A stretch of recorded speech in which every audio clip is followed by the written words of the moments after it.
Boa noite, meus amigos. Eu acho que nós estamos começando a lavar a alma com o julgamento do Mensalão. Iniciou bem.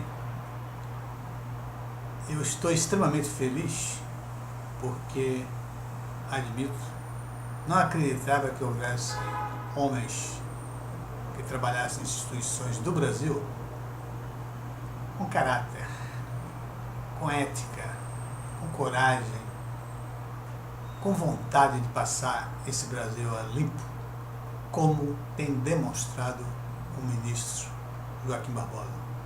Fico extremamente feliz com a atitude dele e o Brasil inteiro acompanhando o exemplo deste ministro.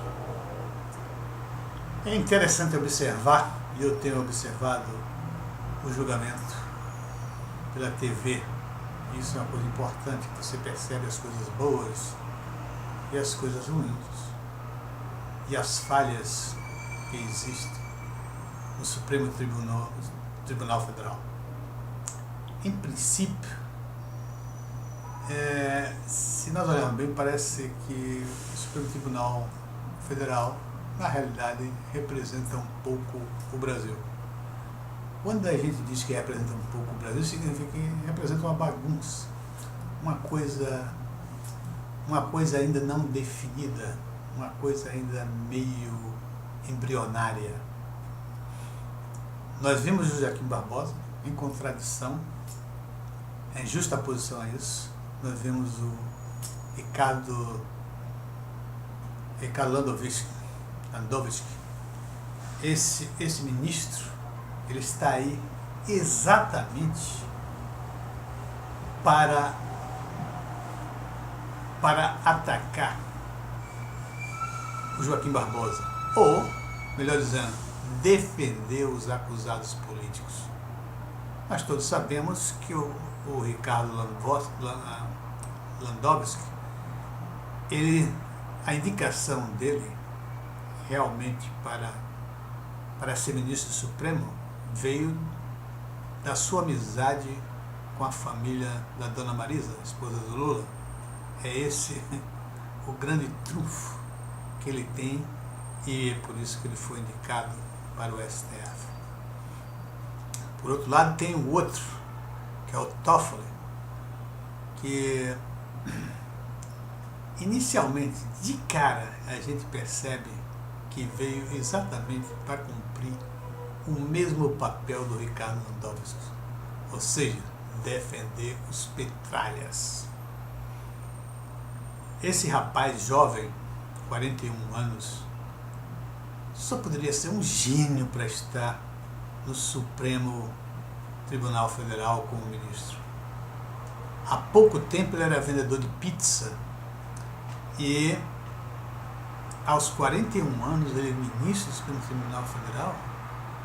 Que gênio é esse? E quando a gente olha na ficha desse rapaz, ele foi aprovado em vários concursos. Como ele está como ministro do Superior Tribunal Federal? Simplesmente porque ele trabalhou com José Dirceu e é advogado do PT. Foi essa a condição única que o levou a ser ministro do Supremo Tribunal Federal. Veja só, com esses dois comportamentos demonstrados claramente por esse ministro, a gente chega à conclusão que, na acepção da palavra, eles não são ministros. Eles são lulopetistas infiltrados no Supremo Tribunal Federal. E daí vem uma conclusão que eu cheguei. O sistema de indicação dos ministros do Supremo Tribunal Federal é feito pelo presidente da República. E isto, nós percebemos claramente agora, isto é uma maneira tendenciosa, porque se nós olharmos atualmente, já existem 7 ministros indicados pelo Lula. E a presidente Dilma vai ter a oportunidade, eu tenho a impressão, de indicar mais 3 ministros durante a sua gestão, porque alguns ministros vão sair, 3 ministros vão sair por força da idade, e ela vai indicar os novos ministros. Se você perceber, já existe uma pressão muito grande dos petralhas para que a Dilma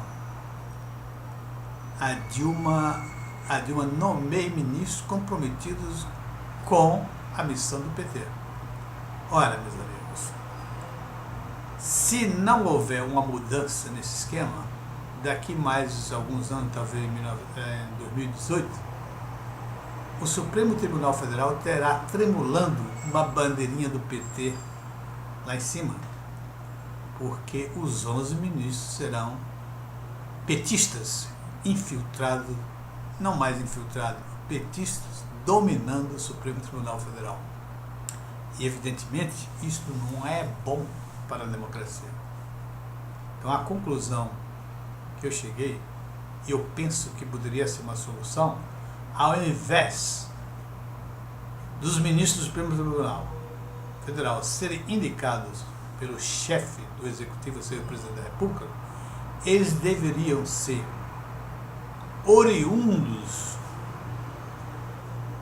do sistema judicial brasileiro e, ao mesmo tempo, seriam votados, haveria uma eleição para indicar, para nomear esses ministros do Supremo Federal. Com isso, haveria plena independência, plena liberdade de ação dos ministros. Da maneira que está, nós vamos ver, mais cedo ou mais tarde, o STF dominado por uma sigla política, provavelmente do PT. Vocês poderiam me argumentar que isso não está acontecendo agora. É verdade, não está acontecendo agora. Mas por quê? Porque o Lula não tinha a experiência que tem hoje em relação à corrupção. Ele está vendo. Olha, o Lula, vocês já repararam que ele faz qualquer negócio para estar no poder. Como ele faz qualquer negócio para estar no poder, para que ele coloque um STF todo sob as suas ordens, não custa nada. Então, eu acho que está na hora do Brasil pensar em mudar esta maneira de indicação dos ministros do Supremo Tribunal Federal. É uma sugestão que abro aí para os senhores da área pensarem a respeito disso. Já que eu não entendo, não tenho nenhuma experiência na área jurídica, então eu acho que está na hora de pensar por aí, porque o exemplo está aí. Olha, você viu, o Lula ficou extremamente desapontado com os juízes que ele apontou para o Supremo Tribunal Federal. Inclusive, o Joaquim Barbosa. Ele disse que o Joaquim Barbosa era um ingrato e um complexado.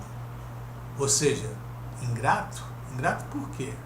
Porque ele deve imaginar que o Joaquim Barbosa deveria obedecê-lo, deveria agir em função da defesa dos petralhas.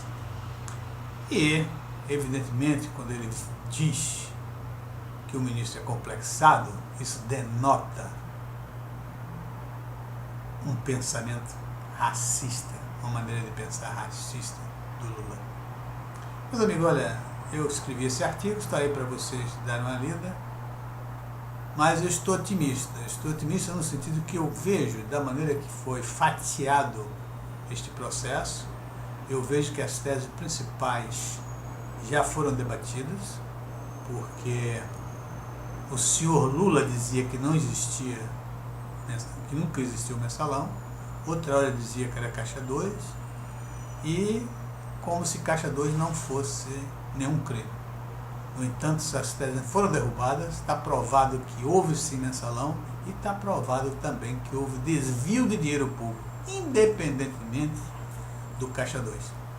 Mesmo sendo Caixa 2 é crime e, portanto, eu acho que vai haver punição sim.